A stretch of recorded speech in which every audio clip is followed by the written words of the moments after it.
all muted? Yes. You shouldn't have heard me then. Technically speaking. And let's see. Everyone should be muted. Okay, I'll go through and mute everybody. But we're recording right now. So we are very excited and grateful to have Mastura Debra Graugnard with us today. Mastura has worked for the University of Spiritual Healing and Sufism since 1998, currently serving as a University Relations Coordinator and teaching as a guest faculty on topics relating to healing your relationship with food and body image. Mastura's journey began with the incurable diseases of hypoglycemia, fibrocystic disease, and ulcerative colitis, which led her on a journey to find healing for the body, mind, heart, and spirit. She now helps people worldwide to discover the health they want, the joy they deserve, and the love that they are. Mastura is a spiritual healing practitioner, teacher, and writer. She has been a student of Sufism for 20 years and holds a Master's of Divinity in Spiritual Healing and Counseling. She established Joyfully Living Wellness, her private practice, and the Community for Conscious Living, an online community dedicated to healing the planet through personal transformation and universal harmony. We are very happy to have her with us today. Her topic is 4 Lessons I Learned About the Truth of the Feminine. Mastura, welcome, and thank you for being with us today. Thank you, Abdullah, Pat. Thank you so much for having me here today. I'm honored to be with you and your community, and blessed, quite blessed. Thank you. As Abdullah said, I'm going to be sharing with you today the 4 lessons I learned about the truth of the feminine. And so before we begin, let's start with the Fatiha. That's okay. Now, the people in your room, they can hear? I'm going to work on that right now. Okay. All right. But just go ahead, Mastura. Okay. Fatiha, everyone. Okay. A'udhu billahi minash shaitanir rajim. Bismillahir rahmanir rahim. Alhamdulillahi rabbil alamin. Rahmanir rahim. Maliki yawmiddin. إياك نعبد وإياك نستعين اهدنا الصراط المستقيم صراط الذين أنعمت عليهم غير المغضوب عليهم ولا الضالين آمين آمين.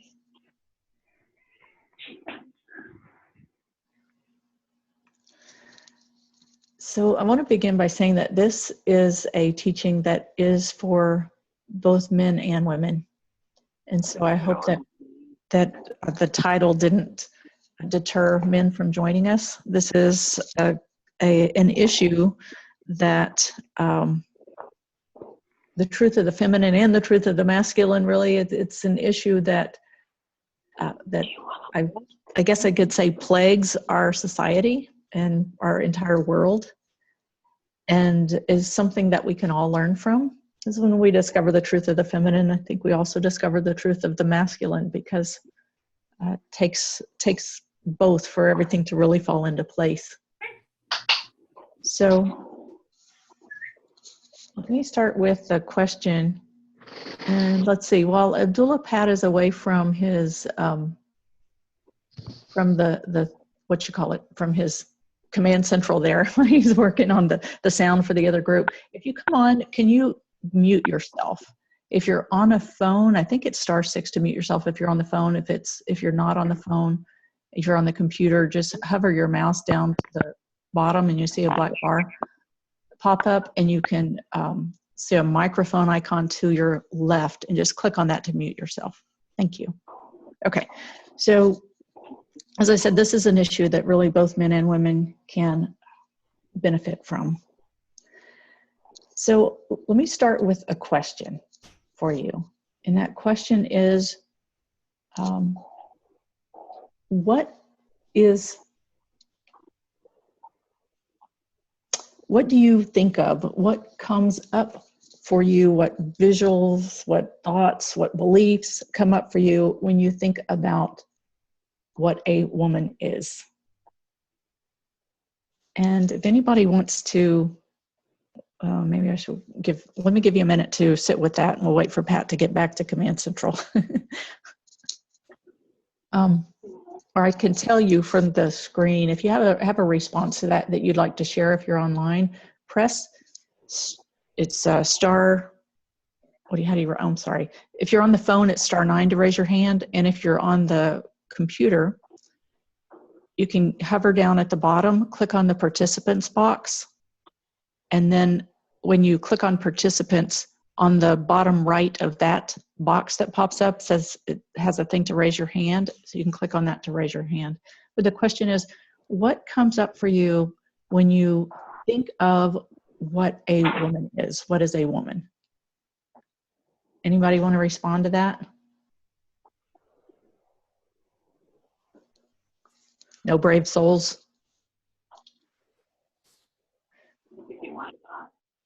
So to unmute yourself, if you're on a phone, hit *6. If on your computer, you can use a microphone icon. We're unmuted. Somebody's speaking.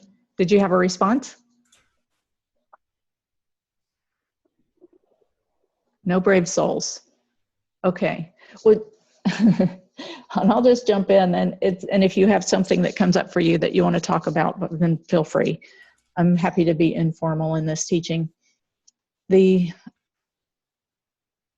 so many things that come up when you think of the truth of what it means to be a woman, or whether it's the truth or just the reality of what exists in our world today. There's so many mixed messages about what a woman is and what a woman is created to be, what a woman is supposed to be in this world in order to have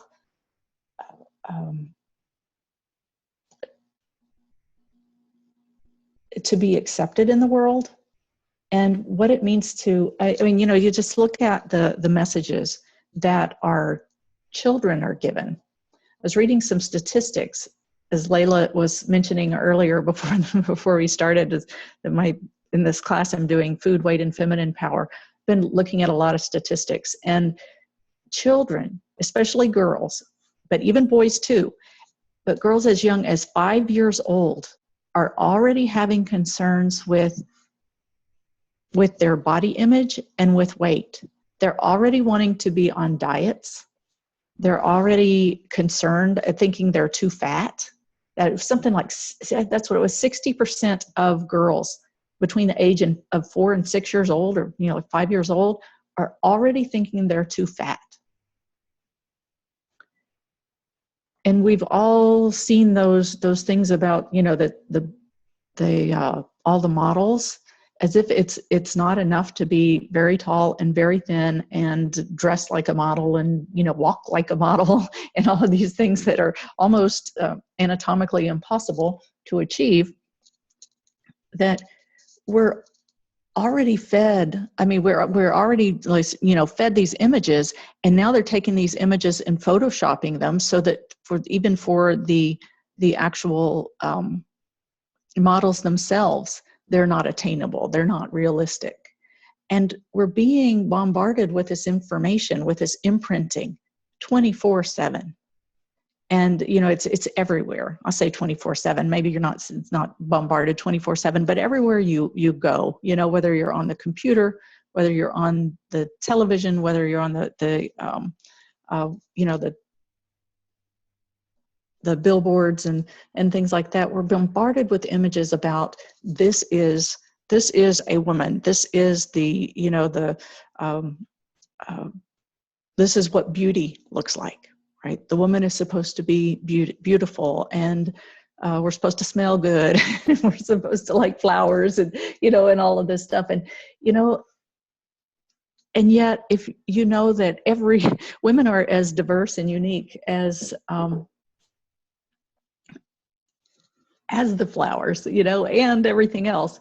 So when we ask, what does it mean to be a woman? I'm sure that each of us could give a different answer to that. And all carry some truth, whether it's the struggles that we deal with, whether when we're facing these falsehoods and these images, or whether it is the divine truth of what God created. So let me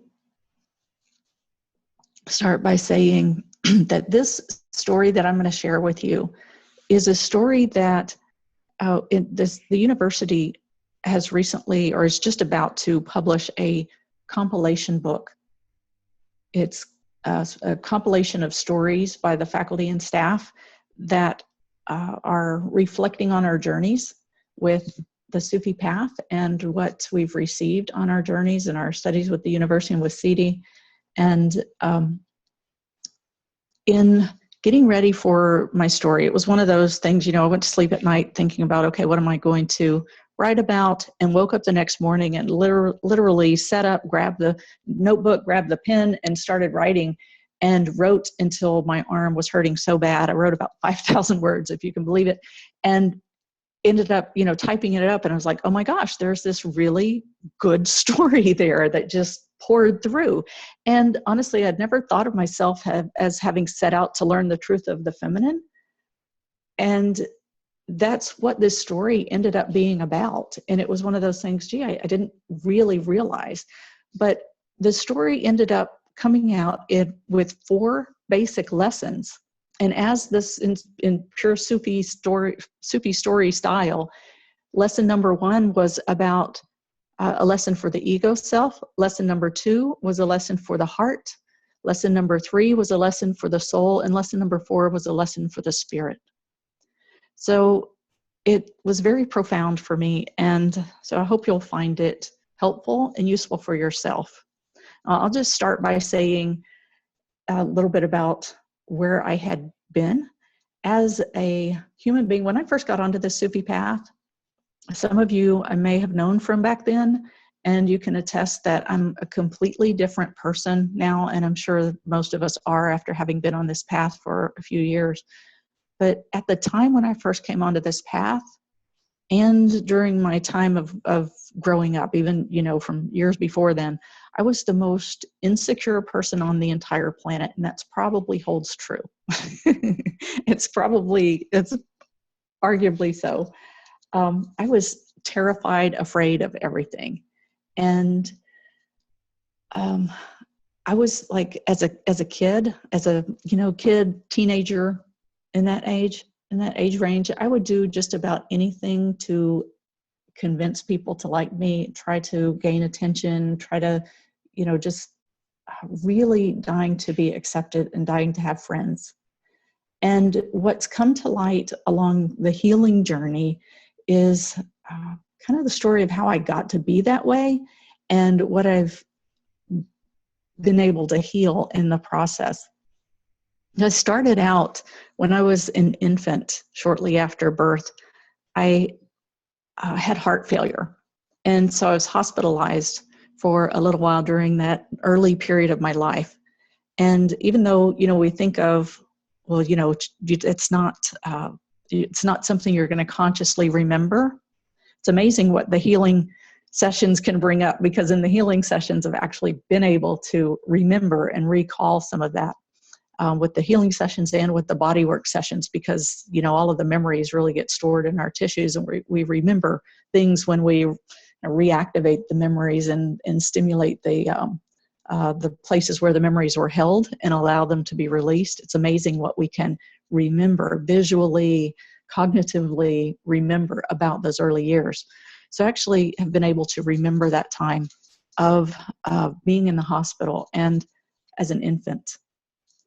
But what really stuck with me about that, it was one of those things. My mother never would really talk about what had happened then, and she just, don't worry about it, you're fine, But I had a marker that had stayed with me, and that was when I was in the hospital. I was given medication that made my baby teeth come in black. So when I started getting teeth, these things, my baby teeth were black. They were like little charcoals in my mouth.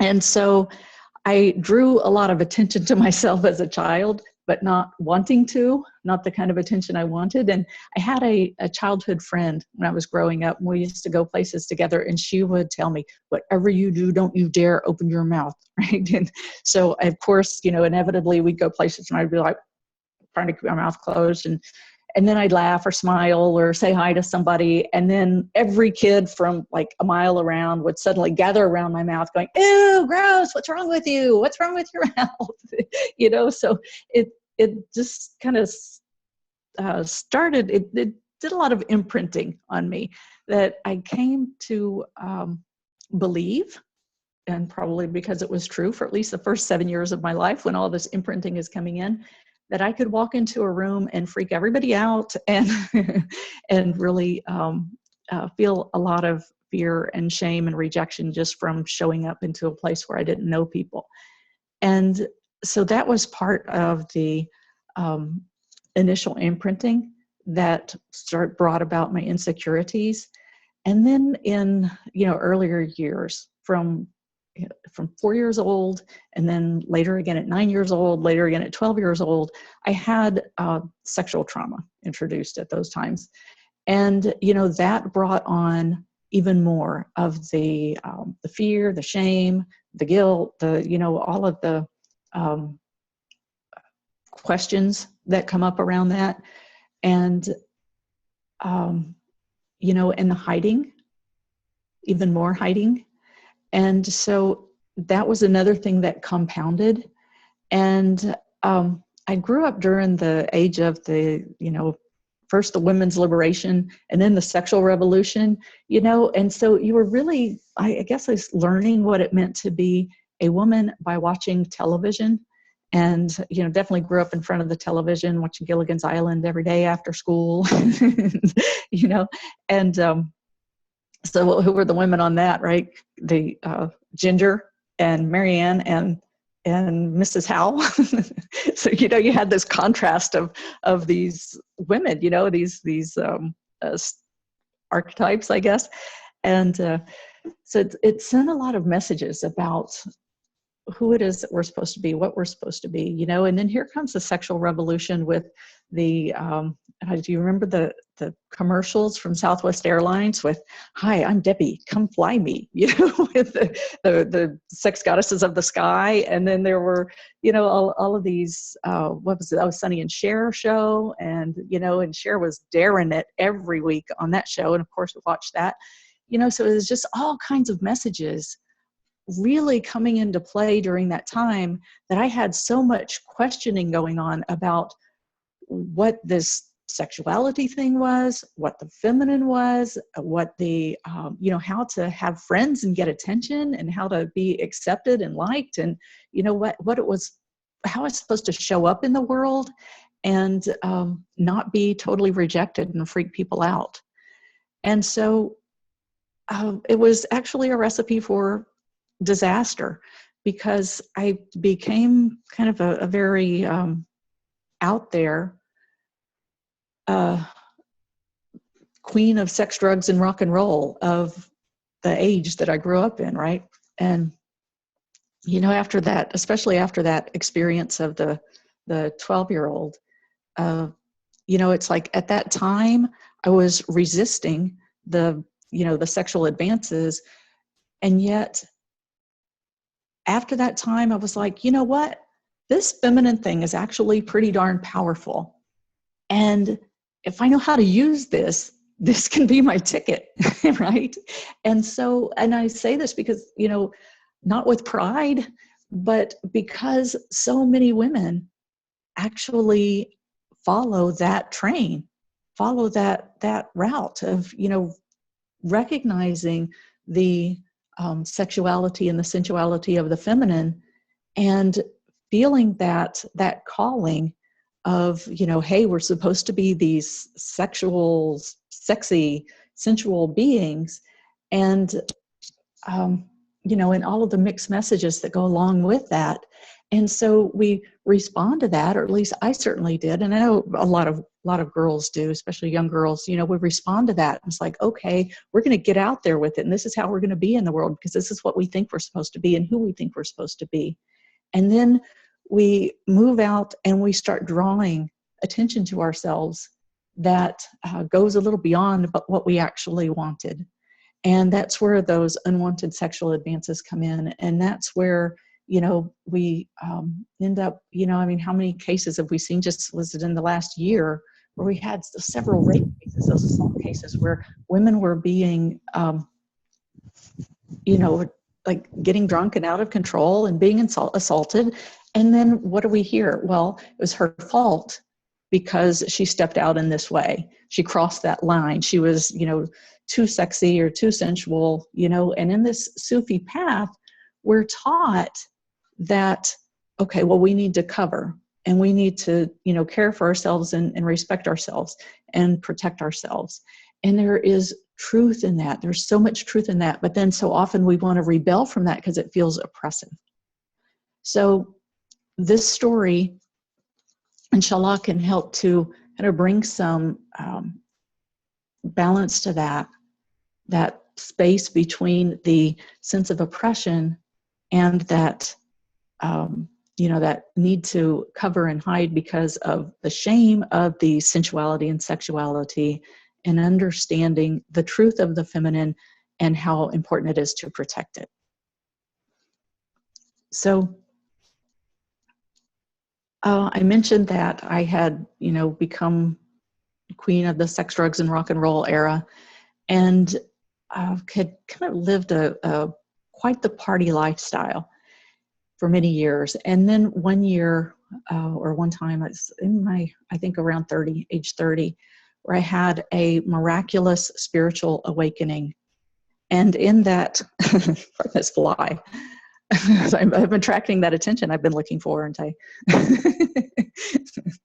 But around age 30, I had one of those lightning bolt, miraculous spiritual awakening moments, and it was one of those where just I learned from that experience that what really mattered was love, and love was all that mattered, and everything was love. And all of the things that I had been so worried about and cared so much about and sweated so much about, and they didn't matter at all. They had no significance whatsoever.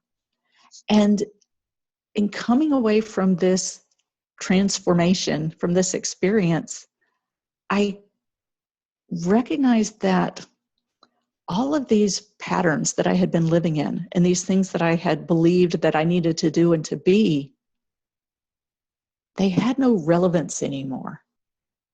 They were patterns, and they continued to show up. This was the frustrating part, is that it's like I had this newfound love in my heart and this knowledge that I had acquired during that experience. And yet, on my day-to-day, I still didn't really know how to be with that. I didn't know how to be with it in a way that honored it. I was still falling into the old patterns. And so, I could like walk into or go to an event or a party or something like that. And I still, I had been, I guess, conditioned to think that I was not going to be accepted, that I was going to be rejected, that it was going to be a painful experience, that, I didn't know how to talk to people or make friends or anything like that. So it was very uncomfortable for me to go into situations like that. And I would go show up at these things, and I would end up drinking a lot. Like I said, I was sex, drugs, and rock and roll queen. And so, I had, by the time I was, the 30, I'd long given up drugs, but I still drank a lot. And I would drink to the point of, binging, blacking out, not really knowing. And sometimes I could drink and drink forever. Other times I would black out and have no memory of what happened. And I just know it wasn't a good scene, right? I know that a lot of times it was not a good scene at all, but it was such a pattern. There were such behavior patterns. Even, when I could not drink too much and not black out, I could still witness myself falling into the old patterns. And, what I had developed as coping strategies and defense mechanisms for these times of feeling so horribly uncomfortable.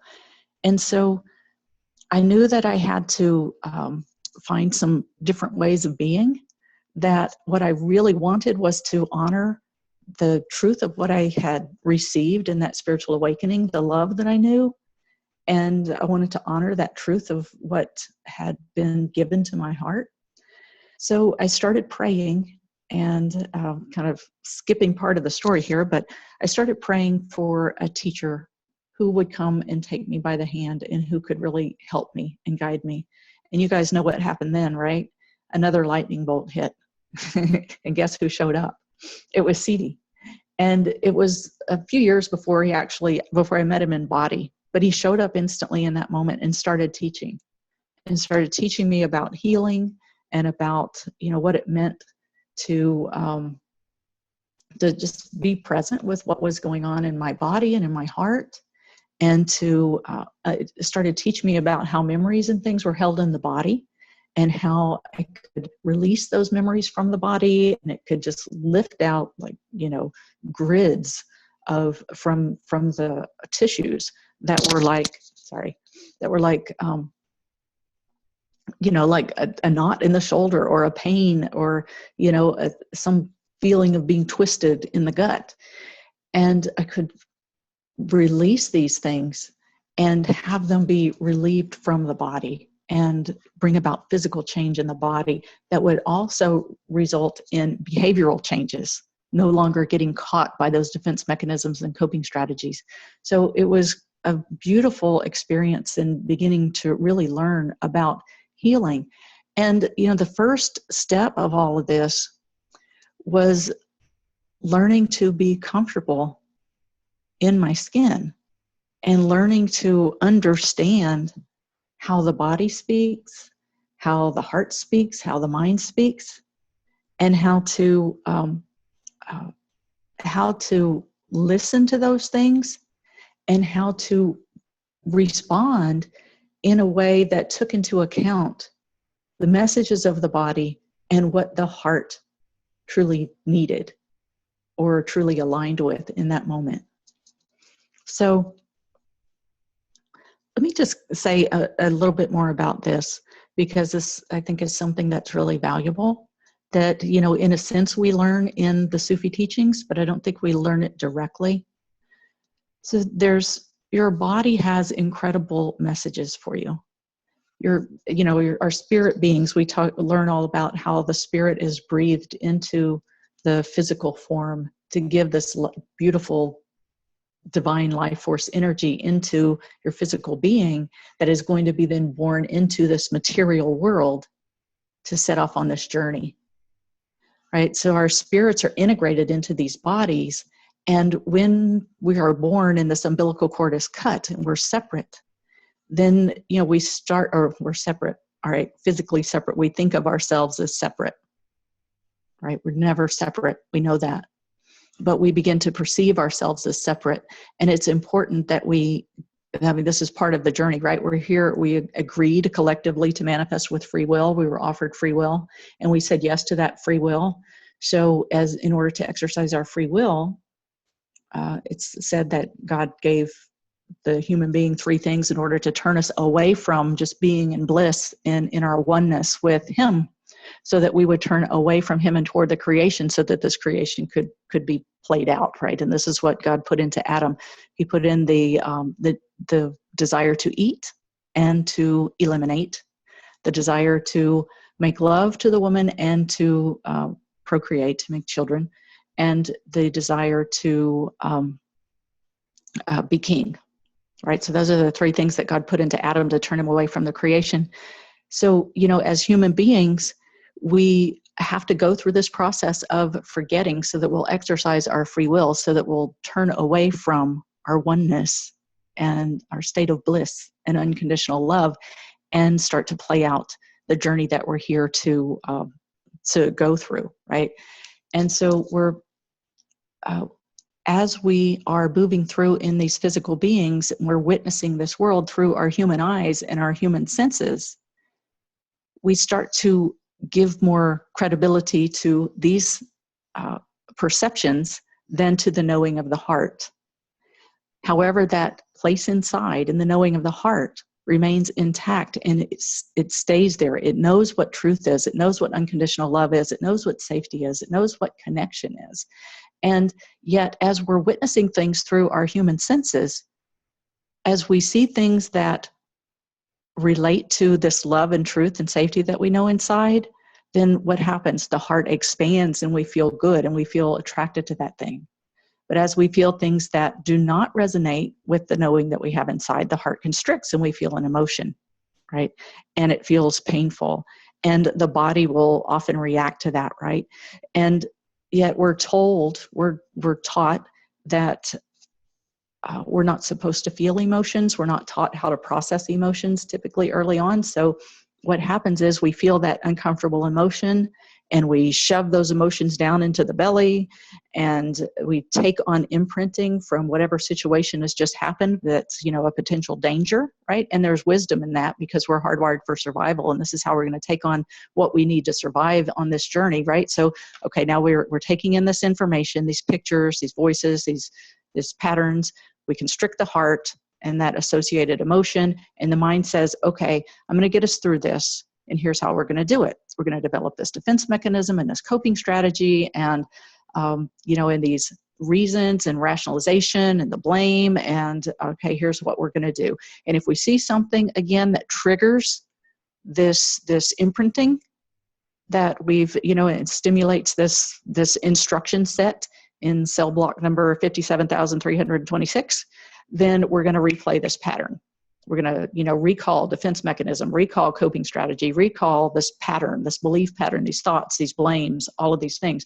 And we go through life like that until we start to recognize that, okay, wait a minute, this isn't working anymore. And as we're recognizing this isn't working anymore, then this place inside that holds the light and the truth starts to get stimulated and say, wait a minute, there's a deeper truth here, and it starts to call us home. Right? So then we begin the remembering part of the journey, and we start to return home, and we start to discover truth. So on this having had that spiritual awakening and recognizing that I couldn't anymore, these defense mechanisms and coping strategies that I developed were not going to work anymore, then, started calling for support, and here comes CD. Teaching about how all of this works. So I'm sorry, I lost my train of thought there, but the messages from the body. Your heart holds your emotions, the messages of your emotions, which can sometimes be uncomfortable, and it also holds that deeper truth. Underneath the emotions, behind the emotions is, the place of need. Behind the need is the place of yearning. Behind the yearning is the place of knowing, that knows the truth of who you are, knows that unconditional love, knows that connection to source and to Allah. So, that's the messages that come from the heart. In the gut, you have that imprinting and those emotions and memories that you've shoved down. You also have the instinct of the gut, which is the innate wisdom from the earth that tells you what your body needs in order to survive and take care of itself. And from the mind, you have the mind that is your protector, that is coming up with all of this rationalization and reason and coping strategies and defense mechanisms. And you've got the mind that is in service to the truth and the wisdom of your divine heart, your heart in prostration to the divine wisdom.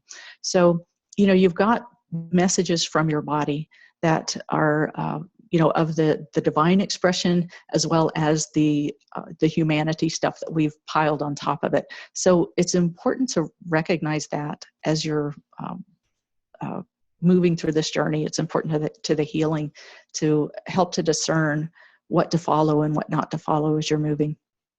So shortly after meeting CD, I went to live at and work with the university. And in the first 7 years of life there, I was there about 7 years. And during the time that I was there, I had almost no dating, no intimate connection with men, no intimate partnerships. And it was, on the one hand, there were times that were so very lonely. I was what was called the operations manager for the organization. So it's in being there at that time, it was like all of the faculty and everybody were like my bosses.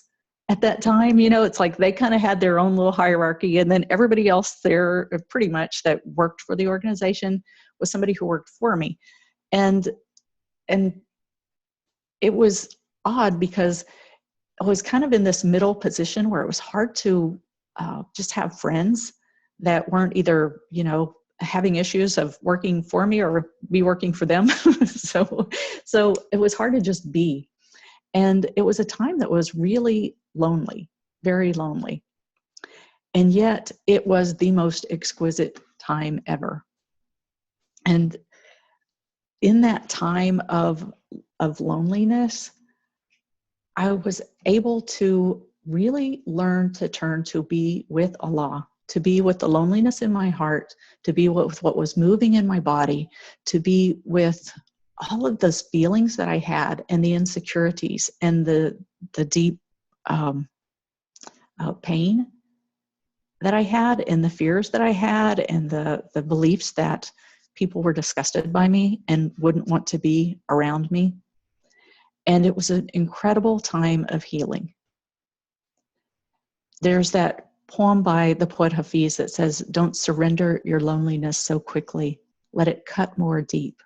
Let it ferment and season you as few human or divine ingredients can. Something missing in my heart tonight has made my eyes so soft, my voice so tender, my need for God absolutely clear." So this was an exquisite time, because in this time, I was able to surrender my loneliness to Allah, to God, and let go of that need that I had to have friendship and connection through other people. Like I said in my earlier days, I would do anything to get people to like me, to be my friends. And that was healed, wiped out, gone by allowing myself to be with the loneliness. And it was, you know, it was an exquisite place. And I say this because, you know, especially, you know, I work a lot with people who have issues with emotional eating. And a lot of emotional eating can come from that pain of loneliness, that feeling of not wanting to be alone, or the discomforts of being alone, or the fears. And, you know, where we rebound out of our emotions and out of the pain from our bodies, even subconsciously before we even recognize it's there, we rebound out and we go into those defense mechanisms and coping strategies. And, you know, so I say this to you, if you have those times of loneliness, it's okay to feel times of loneliness. We all have them. We all have times of loneliness. And, you know, think of that poem from Hafiz. It's an exquisite poem. Be in remembrance with that poem and let yourself just, you know, see what is it that Allah wants to give you through that time of loneliness? Where is it that Allah wants you to turn? What is it that Allah wants to give to your heart in its time of tenderness?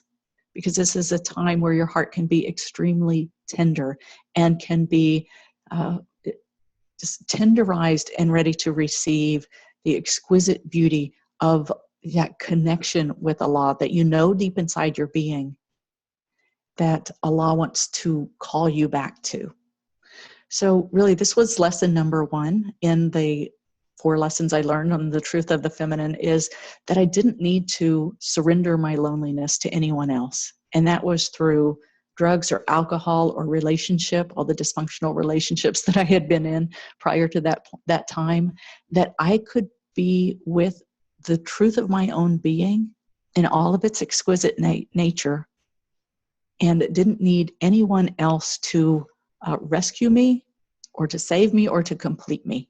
That I was perfectly okay and complete in Allah alone, and I didn't need anything or anyone else to complete me. So that's lesson number 1. And then lesson number 2 actually came about because after I left California, and I ended up going to East Coast and getting married at a Sufi school there after having knowing someone for only a few days. some of you may know about this and may remember this, but so I say this with absolute love and respect for my beloved at that time, my now ex-beloved, that I have an enormous amount of love and respect for to this day. But at the time when we got together, you know, it was 6 months before I actually moved to the East Coast to be with him. And in the time of, you know, getting ready and making that transition, by the time I got to Maryland, to the East Coast to live with him, he pretty much freaked out. He totally freaked out. And his feeling was, at the time, was, oh my God, what did we do? How did we get into this? We don't even know each other. How can we be together?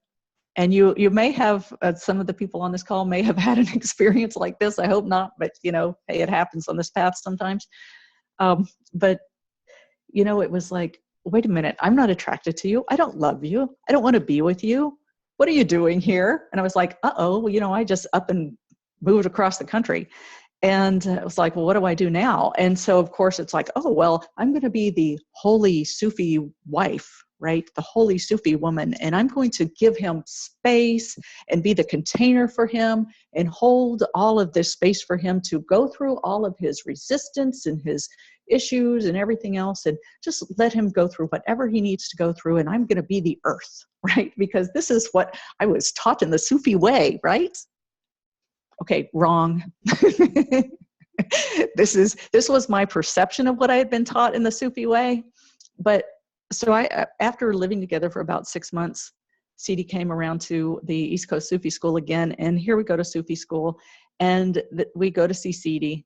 And my beloved says, Sidi, this is crazy. I don't love her. I'm not attracted to her. I don't want to be with her. I don't want to be in this marriage. End it.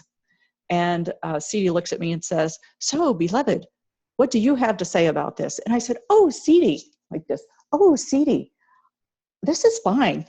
He's just going through his resistance. I can be here for him. I'll wait. And then we talked a little more. My beloved left the room. Sidi looks at me and he says, why you want to be with someone who not love you? And I said, because I'm holy. And he says, no, this is not right. And I was like, really? And he says to a Manny, he starts shaking, you know, if you ever see Sidi do this, and he's like, he says, where is my stick? Where is my stick? And Manny hands him his cane, you know, and he draws a line in the sand. He says, you see this line? He crossed this line. You hit him with stick. Not let someone be not polite with you. And I was like, oh, really? I can do that? And he says, beloved, not give yourself to someone who not love you. This is not right. And I said, oh my gosh, all this time I'd kind of been, you know, like feeling this nausea as I was like trying to like be the holy woman and get through this and hold the space and feeling like, oh, this just feels so horrible in my gut. And then as soon as Sidi just said, you know, look, there is permission to stand up for yourself and not be in situations where you are not loved. You don't have to stay. You don't have to be with somebody who doesn't love you. And let me just say for my beloved, he was just being honest with where he was at. And I think this was a divinely orchestrated teaching just for me because, you know, in my earlier years, I had been relationship hopping and I had been in relationship after relationship that was very dysfunctional and not healthy. That was me in all of my insecurity and all of my, you know, dysfunction, showing up and being stoic and present for the people who didn't see me or didn't care about me and didn't love me, didn't respect me over and over and over again. So here Allah puts me in this situation again, but under the care or within the care, I was always within Allah's care, but within the care of this divine, of Sidi, of the guide, who could point it out for me and, you know, flashing neon in front of my face to say, okay, here's your contrast right here, right? We're in this world of duality, multiplicity. We're taught by contrast, right? We're taught by contrast so that we understand the truth and the unity. And so I was given this contrast of, look, here it is blatant in your face. Now that you have knowing, here's somebody saying, I don't love you. I'm not attracted to you. I don't want to be with you. And now here's CD saying, let me give you permission to stand in the strength and the truth of who you are, and to command respect for yourself, to honor that Allah made you as a being of love. And so this was really lesson number 2. You are a being of love. You are made of love. You are worthy of love, honor, and respect, because this is what Allah makes. Stand in your truth and don't let anything into your intimate space and into your heart unless it can also respect you. Unless it is coming from love, honor, and respect. And like I said, I teach about emotional eating. This includes junk food, and it also includes relationships, and whether they're intimate relationships or not, and to hold yourself in that space. So that was lesson number 2. And then moving on to lesson number 3 was like, okay, so learned that one. Alhamdulillah, what a gift. And then this one actually came about after I had left that relationship in Maryland, which I actually ended up staying in for, as some of you guys know, I ended up staying in for a number of reasons, for a little bit longer, or quite a while longer actually. And we became really good friends during that time. But then eventually I did move on. And after I had moved on, I had an opportunity to go to Jerusalem with CD's son on a trip that CD's son had led. And during that trip, I noticed the relationships between men and women were much different from what I was used to witnessing here. And it was interesting because, originally I was actually a little bit scared to go on that trip, because I heard that, in some of these countries that women are not treated well, that they're abused and horribly mistreated. And I was a little bit afraid of that. But once I got to that trip, I was witnessing the relationships between like CD's son and his wife, and another of CD's students and his wife, and recognizing that something was different. And I ended up asking them one night at dinner about it. And CD's son went on to explain, the woman is made of, similar to what I was just saying, love and honor and respect. There's made a being of love, made of love, of Allah's love. Because this is what Allah makes in the woman. She carries the complete love of Allah in her being. And this is not because she's deserved it or not. It is because of what Allah makes. It is not because she's earned it. Not that she's done anything to deflect it from herself. It's because it's what Allah makes. And this is who she is, and who she is, what she is worthy of love and honor and respect, and no less. And in seeing that, it was, I ended up, I asked her, I said, so how is this for you? Because I recognized, that in my insecurity that I had carried, that there was still a part of me that would probably feel uncomfortable if I was really treated in that way. And I certainly didn't feel the freedom to walk in my being in the way that she walked in hers. So I asked her about it, and she says, well, yes, because this is what Allah makes. And I recognized this, where there was no competition, there was no hierarchy, there was no pedestal, and there was no need to deflect the attention or the respect. It was just about her being able to stand in what Allah made in her as a woman. And with him, and he even said this, that his job, if you will, or his role is to protect her space so that she can be in her beauty, in her glory, in all her vibrance, in her strength, in her power in this world, and be safe.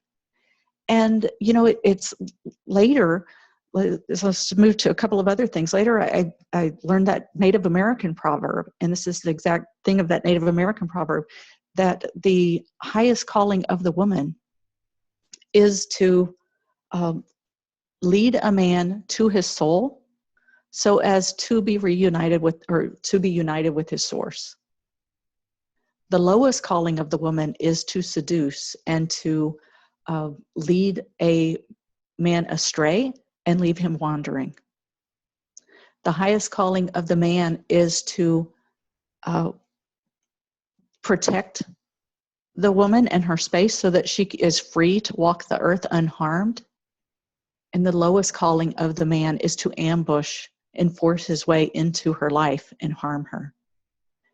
And when you look at the world in the dichotomies of this world that we live in, and all of the things that I was describing at the beginning of this call about that, you know, the place of the woman who is, you know, thinking that we have to be in this way of you know, being sexy and being, you know, out there with it with ourselves, you know, with our sexuality and sensuality in order to find acceptance and draw attention.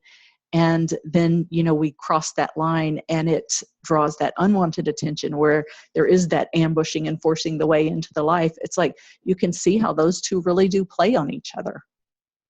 And you can also see the true nature of the woman when we can really stand in the strength and the beauty and that essence of divine love that Allah created.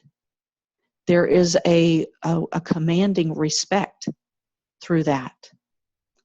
Now, I see we're running up on time here, so I want to get to the final piece of this. So well, let me just say one other piece, and that is the quality of compassion. As many of you know, the name for the womb of the woman is from the same root as the name for compassion, divine compassion, which is Rahman. You know, Allah says in the Quran that He sends the compassion before us, and we're born into compassion. And where is our spirit breathed into? It's breathed into the womb, which is an ocean of compassion, of divine compassion, of Rahman. And then we are born into this world, which is also, the earth is a macrocosm of the microcosm. And it's also an ocean of divine compassion. And the woman is this bridge between the worlds. The woman has that ability by Allah's will to bridge the spirit realm with this physical realm. And just as that Native American proverb says, also has the ability to bridge in the other direction as well.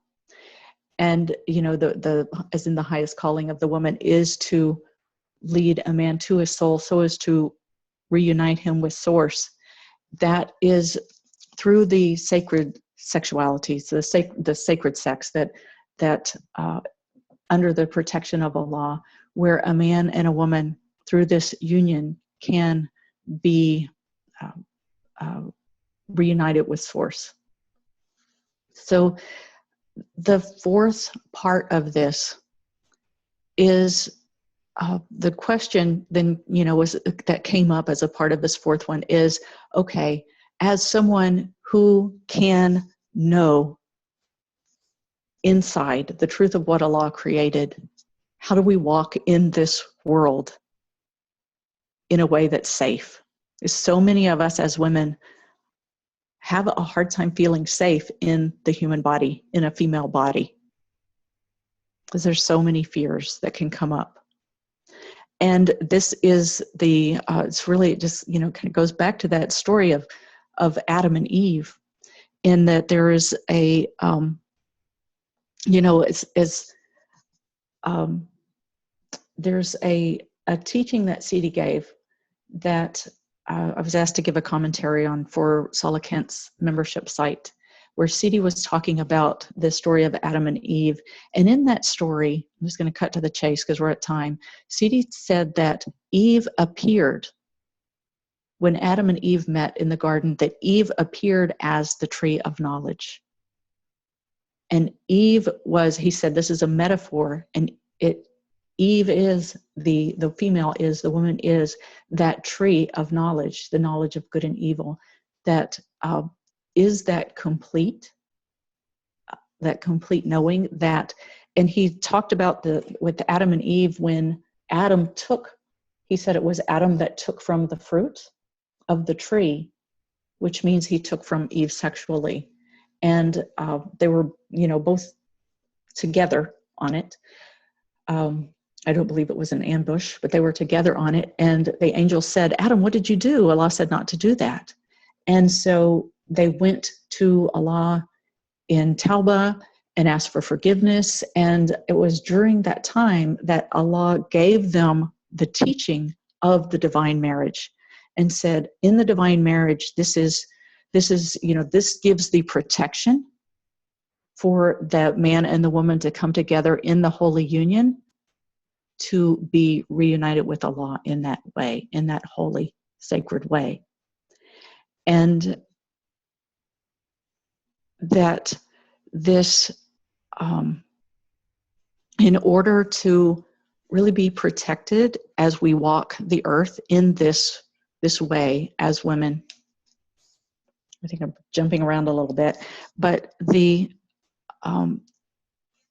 truth is to preserve that the sacred parts of our being, the innermost sacred parts of ourselves that know the truth of who we are, know our connection with Allah, to preserve those as sacred for our communion with Allah, and to not allow anyone into those most intimate places in our being unless they come in honor and respect and reverence for the truth of Allah within. So in other words, only allow into those most sacred spaces of ourselves what is in prostration to Allah and in reverence for Allah. And so that's lesson number 4. And that one was interesting because that's my name, Mastura, means hidden and protected. It means, C.D. said it, gave it to me. He said it means one who knows the deep secret, but keeps it hidden and holy. And of course, the secret is always holy, right? It's not holy because I keep it that way. Or you guys just didn't know that. It's holy because I keep it that way. But you're welcome.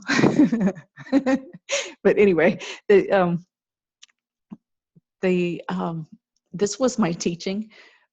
Really, when you think about it, that given a name, Mastura, that means to keep this secret that I know inside, the sacred space inside, hidden and protected and preserved only for Allah. This was the total opposite of what I had done in my earlier years, when I was so out there and trying every which way to get people to see me, to recognize me, to love me, to care about me, to show any kind of attention to myself. So, alhamdulillah, that was the kind of like the spirit level teaching for me. So that's the 4 lessons. And I realize we're at time. Astaghfirullah if I've gone over and not left time for questions. So Abdullah.